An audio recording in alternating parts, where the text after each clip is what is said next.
About a week ago, I got married to my boyfriend of 3 years, and I would say that it went really well, apart from one little blip, which happened to be my mother-in-law's speech. But thankfully, all my guests were very gracious and kind about the whole thing, and they pretended like it never happened and made the day quite memorable for me, even after that speech, so I'm thankful for that. Anyway, my mother-in-law, let's call her Sharon, made a pretty nasty backhanded speech about me at the wedding, and my husband ended up kicking her out publicly, and now she wants me to forgive her and convince my husband to talk to her because she's completely on her own. She's a widow and she needs the support. But I'm not sure if I want her to be part of my life or my husband's life because she has never been supportive of us. She has never liked me, and she has never bothered to hide it much either. Besides, it's not like she's entirely helpless. She can totally support herself if she wants to, but she doesn't want to, and that's the issue. At least that's what I believe. But I'll tell you guys everything so you can come to your own conclusion. Basically, my husband and I met in college, and 3 years back we started dating. 2 years ago we graduated, and since then we've been living together. He's met my family, and my family adores him. But when he introduced me to his mother, she didn't like me much. She was kind of aloof, and in the beginning, no matter how much I tried, it seemed like she was just going to stay away from me and have her guard up and never really welcome me as part of the family. After a few months, I got tired of it. I finally confronted my husband about it, and I asked him what was going on because I couldn't figure out why she was acting like this. And he finally told me that he had been trying to work on it, but he hadn't been able to wear his mother down yet. And the reason she was not happy with him dating me was because she had expected him to ask out his childhood friend, whose parents were very close family friends of his parents. Basically, his dad went to high school with this one man, and they became the best of friends and maintained that friendship throughout their lives. They were very close, so naturally their wives and their kids happened to be quite close as well. My husband practically grew up with his dad's best friend's daughter. Let's call her Irene. And he had a huge crush on her as well, and it was pretty obvious. So naturally, everyone thought they were going to date at some point. Maybe in the future, they could even get married.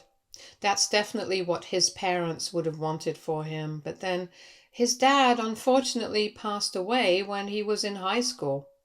He told me that his father's demise changed everything for him, and he decided to go to college in another state, and even though Irene and her family tried to keep in touch with him, he just wanted to be on his own for a while. He didn't have much contact with anybody from his hometown, but then he met me in college, and as we got to talking, it turned out to be the biggest coincidence in the world that we were from the same city. Then, after we became friends, he started dating me, and he totally forgot about Irene. Because for him, that was just a fleeting childhood crush. And after trying to talk to him for a couple of weeks following his father's passing, she gave up, and they hadn't spoken to each other in years. Though her parents were still very close with his mom, so he had never thought about asking her out because the crush had passed, and he realized that the only reason he liked her so much was because they would see each other quite frequently. But apart from that, they didn't have a lot in common. They're not even friends anymore. They haven't been for a very long time, but in spite of that, for whatever reason, his mom believed that he was going to eventually ask Irene out and marry her someday. So naturally, when he brought me home and introduced me to her, she was quite put out. When he questioned her about it later, she told him that she was very disappointed that he had decided to abandon Irene. He found it bizarre that she thought of it as abandoning Irene when in reality it had only been a high school crush and nothing else. And she had just built it up in her own head. But in truth, neither he nor Irene were that into each other. because now they're not even friends. And he tried to explain that to her, but she just wasn't having it. And apparently, behind the scenes, they had been arguing a lot because he was trying to get her to like me. And she was trying to get him to see that Irene was the perfect girl for him, and that's what his dad would have wanted for him. He didn't want to stress me out, so he hadn't told me about it earlier. And when I found out, I obviously felt bad, but at least now I had an explanation as to why his mom didn't seem to like me. After that, I didn't try as hard as I used to because I already knew that she had made up her mind about me, and she just had her heart set on Irene, so I couldn't do anything, and trying so hard would probably annoy her even more. So I let it be, but my husband still continued to fight for me and tried his best to get his mom to like me, because we had to be in touch with her. And I could understand that because he did not want to abandon his mother since she didn't have anybody else after her husband passed away. And I respected the fact that he wanted to be there for his mother. So I didn't get in the way of that. I just accepted that this is how things were going to be. And as long as my husband was with me, it didn't matter what his mom thought. So after we accepted that, things were pretty smooth, and then he proposed to me a couple of months ago, and his mother was even more sour than before. But we didn't let that get to us, because both of us had done everything in our power to make sure that she was happy. I had tried my best to win her over, and my husband had gone above and beyond to make sure he didn't make his mother feel abandoned. But if she couldn't see any of that, then she just wanted to be upset because he was not marrying Irene. That was her problem, not ours. She did attend all the wedding festivities, but she was not part of any of the planning, and we were okay with it. But then a couple of days before the wedding, she said that she wanted to make a speech, and she said it to me in person, not to my husband. She told me she knows she has been quite cold to me throughout, and she has her reasons, but now, since we are getting married, she would like to make amends with me, and so she would like to make a speech. She pretended to be very sincere while requesting me, so I said yes. And when I asked my husband about it, he also said that he thought she was coming around, so we didn't think much about it. I wish we had, because as soon as she was a couple of seconds into her speech, I started regretting saying yes to her.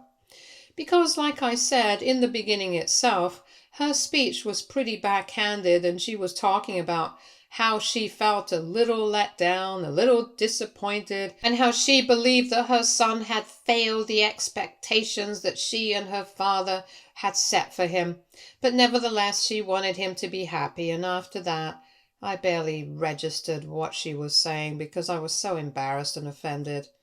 I could see my husband going red in the face beside me as well, and before I knew it, he was getting up and grabbing my mother by the arm to escort her out of the marquee, and she was looking confused, yelling at him, and I don't remember much of it, but I just remember crying a little. Everything being a blur and our guests comforting me. Oh, the cherry on top was that Irene was there to see all of this unfolding in real time. Her parents had been invited, but we had very specifically not sent her an invitation because we didn't think that we wanted her there. My husband had said his dad had always been very close to his best friend, and he didn't have a problem with Irene's parents.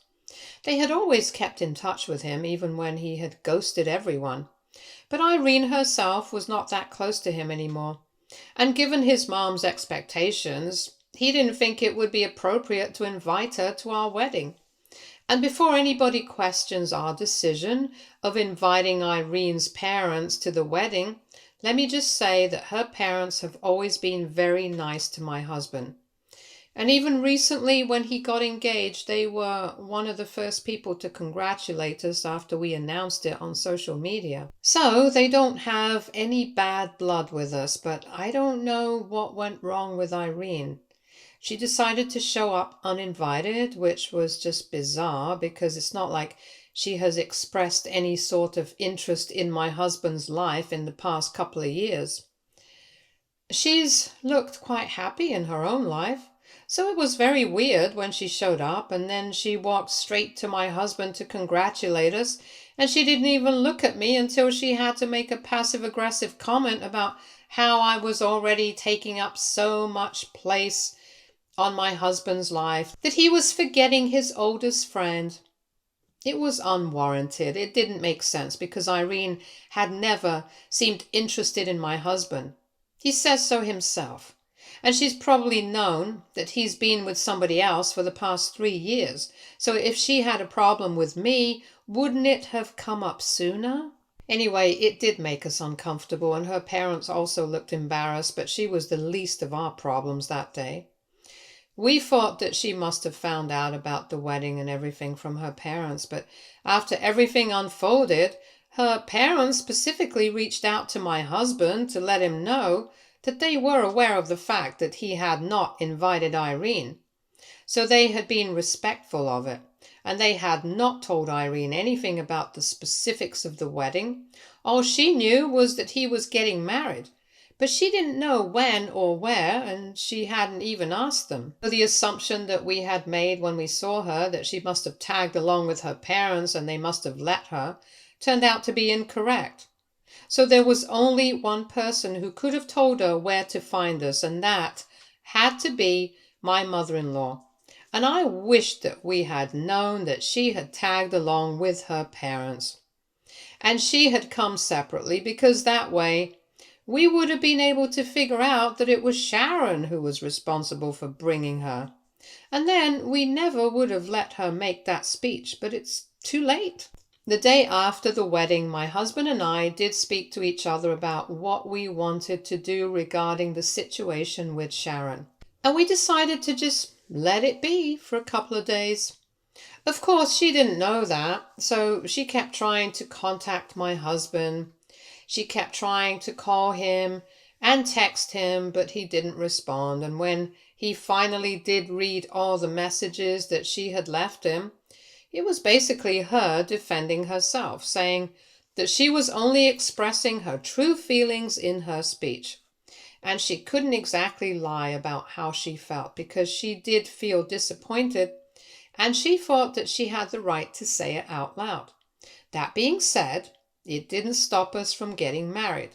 So we shouldn't be so offended, because apparently she was building up to something better, but I highly doubt that. And after reading those messages, when my husband confronted her about what she had really planned to do, she insisted she was just going to talk about her initial feelings in the beginning of the speech, and then she would say nice things, but he had interrupted her midway, and she never got to finish her speech. Then, when he asked her about Irene attending the wedding and asked whether she was the one to have told her about it, she denied it and said that Irene showed up on her own. And obviously, I'm finding it incredibly difficult to buy any of this. I don't think that she's telling us the truth. And on top of that, she's not even apologizing for anything. She's just trying to confuse us. After my husband confronted her and decided to cut her off after the conversation, she decided to start bugging me instead. And she's been filling up my inbox with messages telling me that I need to move on from all of this, to forgive her and get my husband to talk to her as well, because at the end of the day, she doesn't have anybody else to support her. And yeah, like I had said in the beginning, that's not entirely true.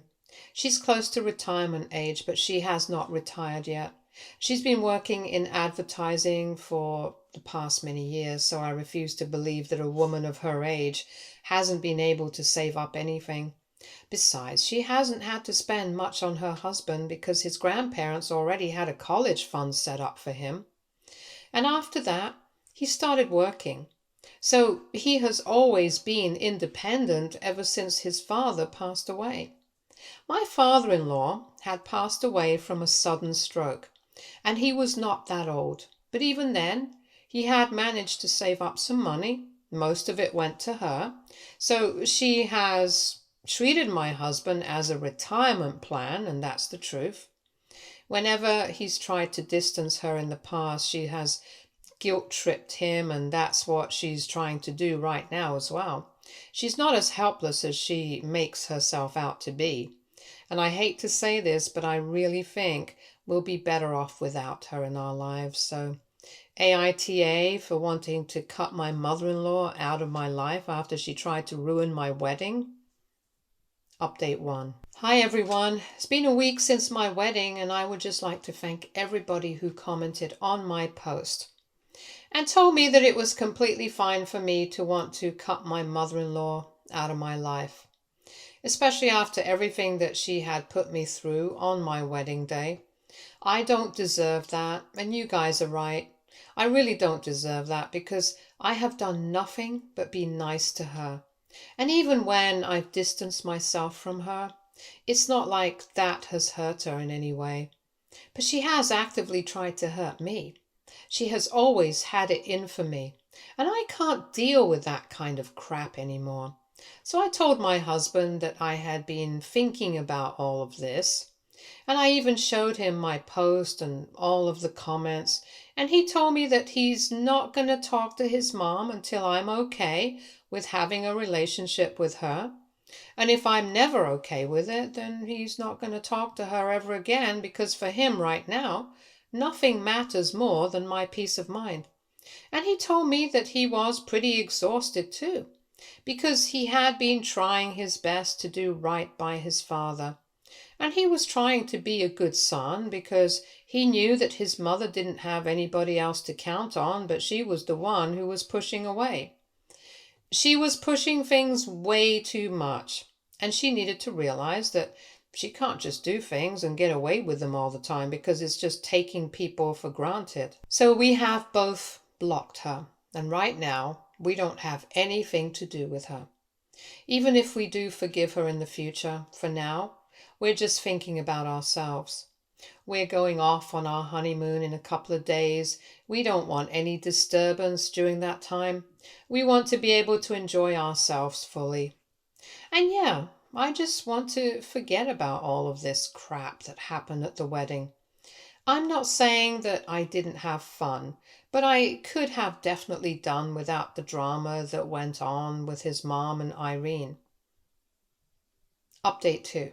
Okay, so it's been 2 weeks since my previous update, and well, I do have certain things to talk about. Of course, it's regarding Sharon and Irene.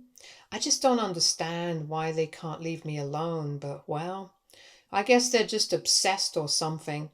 With Sharon, I can still understand her behavior to a certain extent because this is her son who's not talking to her. But with Irene, I just don't understand why she's getting involved in any of this on purpose, because she hasn't even been part of my husband's life for the past couple of years. It's bizarre that she's behaving like this and dragging herself into a situation where she's not even required. Basically, while we were on honeymoon, she had sent us a couple of emails telling us that she was incredibly disappointed in both of us because apparently she had been speaking to Sharon, and she had learned exactly how we had decided to cut her off over nothing at all. And she was preaching about how we needed to be bigger-hearted, more generous people, and how we needed to take her back into our life because otherwise we were just being small-hearted and mean. She also said that she could understand that as newlyweds, we only care for each other, but that's going to wear off eventually. And we need our families, and so my husband needs to keep in touch with his family, not just his mom, but also herself, because at the end of the day, she is family, whether she likes it or not, because that's what his dad would have wanted.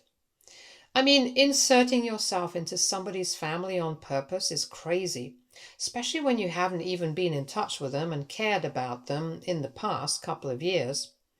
Even my husband found it very strange. We ended up laughing about it because she was just being so weird about the whole thing. My guess is that she's only acting like this because Sharon has been riling her up, And also because I guess Irene is just a person who likes drama and attention. Because even though I don't know her closely, from what I've heard about her from my husband, she's always been like this. Apparently, even when she was younger, she always had to be the center of attention in any room. And if she didn't happen to be the topic of conversation organically, then she would do something on purpose to pull attention to herself. He found it endearing, but now he thinks it's just annoying. And I have to say, I know a lot of people like that. And it definitely is nothing but annoying, pure and simple. Anyway, that was the email that we received from her. And then we received another one from her, but this was written by Sharon. So she was just a messenger. And this one said that Sharon had been thinking about how ruthlessly she had been cut out of our lives, and clearly we had made it very obvious to her that we couldn't care less about her or her well-being. So now she would appreciate it if we did not contact her again, because she did not want anybody in her life who did not really value her. She said that she would wish us luck for the rest of our lives, but she would not wish to hear from us ever again. And from this, it would sound pretty decisive, right? Well, you guys are wrong, because just a day later, she had sent us another email saying that she was disappointed, but she would not be opposed to the idea of reconciling if it came up. But at the end of the day, we would have a lot to make up to her because she was very hurt and she felt incredibly betrayed by both of us because she has a good thing, that speech. And we hadn't even waited until the end. And she had been kicked out and publicly humiliated by her own flesh and blood. She said that her previous email had come from a place of deep hurt and sadness. But she had thought about it in hindsight, and she had decided she wouldn't be able to spend the rest of her days without seeing her son or her grandchildren if we decided to have kids. And so she would be open to reconciling, but we would have to be the ones to initiate it because she's been insulted and humiliated enough. And she's not going to have any more of this. I mean, this is just ridiculous, and I'm just happy that we did not read any of this while we were on honeymoon and chose not to check our socials and email on purpose, because if we had read any of this, it definitely would have ruined the mood. Obviously, we are not going to contact her first. If she wants to be offended, then that's fine. She's free to remain so. As for Irene, I don't even know what to make of it. I don't even think that it's worth the drama to talk to her and reply to her. So we've been ignoring her existence altogether. We're treating the email that she wrote as just a funny anecdote and nothing else, because honestly, that's all that it is. It's a huge joke, nothing else. With Sharon, naturally, things are a little different because we are connected, whether we like it or not. And we are definitely going to have to see her at other family events, and it's going to be awkward and weird, but they're going to deal with it. There's nothing else that we can do. I'm definitely not going to go talk to her, and neither is my husband. So that's for sure. Update 3. Hey, so it's been 6 months since my previous update, and like I said, we are still maintaining no contact with my mother-in-law. However, I have a feeling she might break it soon because I'm pregnant. Yep, my husband and I found out about it a couple of days ago, and it still feels surreal. I have never felt happier. I'm definitely looking forward to motherhood. I've always wanted a big family because I never had any siblings growing up, and my husband feels the same way. So this is great, and I'm also in a pretty convenient place in my career. And so is he, and the timing could not have been more perfect. We're keeping things private right now. The only people who know are my parents and a couple of my cousins who I'm close to. But in a couple of weeks, we will be putting the news out on social media. And I'm pretty sure that in some way or the other, she's definitely going to find out. And I don't know if she's going to try to reach out to us then or not. But we have already decided that if she apologizes, only then does she get to be part of our life and my pregnancy, because otherwise I don't want her stressing me out during this special time because I think I'll have a lot on my plate as it is. I don't want to have to deal with her as well. So, with that already decided, we're going to proceed. And if she tries to bargain with us, or if she tries to make us question whether she was wrong or not at any point, even after she apologizes, we're going to cut her off because right now we do not want any extra stress, and we are very clear and firm on that. But of course, this is all hypothetical. These things are only going to come into play if she actually reaches out to us after finding out about the pregnancy, and if she's even able to find out about it. We've never told anybody to keep a secret from her or whatever, because we think it's pointless. Someday, if somebody wants to, they might let her know, but anyway. All that's going to happen in the future, and for now, I'm just going to focus on remaining happy and not worrying about any of these things that I don't have any control over. All that being said, I'm really happy that this is happening, and I couldn't have been more thankful. Even if Sharon reaches out and tries to create drama, I don't think that I'll allow her to ruin any of my happy mojo right now, because I don't think she can. That's how happy I am, quite frankly.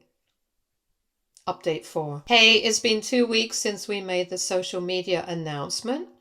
And just as we had predicted, within a few days, Sharon had made a new email account and was trying to reach out to us. And just as we had expected, there was no apology. She just said that she wanted to be able to meet the baby, and she would hope that we did not let our differences in the past get in the way of a happy family life now, because enough time has passed and we need to move on. The baby needs a grandma. We need to reconcile and make things work as a family for the baby's sake. Personally, I think the baby will just survive fine without her, but we didn't say that. We didn't say anything. No apology, no contact. We're sticking to what we had decided earlier. And it's for the best. If she feels bad, that's her issue. I thought that my husband was going to feel bad about turning her down or something, but he doesn't seem affected at all. I guess that's the effect that the baby's having on us. We don't seem to care about anything else nowadays, and honestly, I'm pretty happy that way. I'll be going on maternity leave in a couple of weeks, and I'm very excited. As for the whole grandma thing, I think my mom is good enough for two, because I've never seen her this excited about anything at all.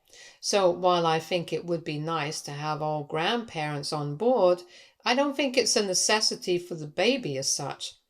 If Sharon thinks that the baby is necessary for her, then she's going to have to be the one to let go of her ego and reconcile with us. If she doesn't, like I said, that's fine with us too. Anyway, thank you so much for all the good wishes, and I'm just really excited to be a mom. Stay tuned for more stories from our girl relationships.